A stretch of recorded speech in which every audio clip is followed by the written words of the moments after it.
南投县仁爱乡造成严重的灾情。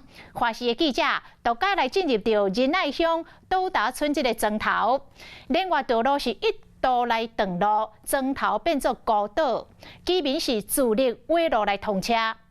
洪灾过了后，规个庄仔头互土石流来侵蚀，有几若间的人家厝大积水，嘛有小食店的灶骹，互大量的土石灌入去。这个顶路拢是这个烂土甲大细粒石头，因为这个土石实在太多了，村民根本都无材料来清理。对这个时间一个久，已经开始有臭味了。村民上界希望的就是政府会当安排国军帮因清理家园。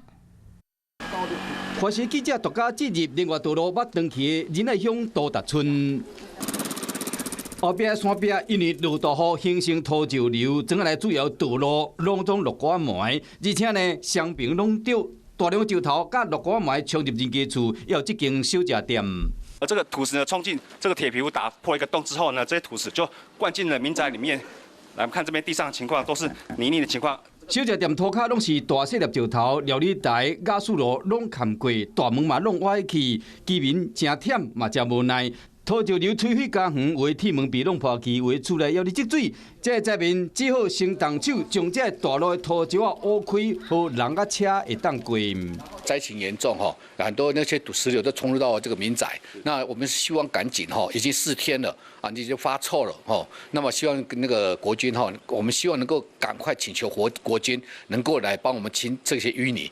居家的那个被水冲，很多污泥，然后也没有大家长也没有想到比较好的措施来帮我们清理这些污泥。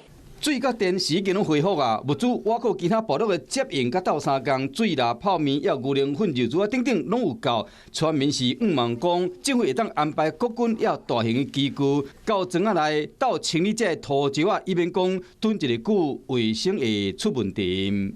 Hello， 我是易景，想要抢先掌握最及时的新闻资讯吗？赶快订阅、按赞、开启小铃铛，锁定华视新闻的 YouTube 频道。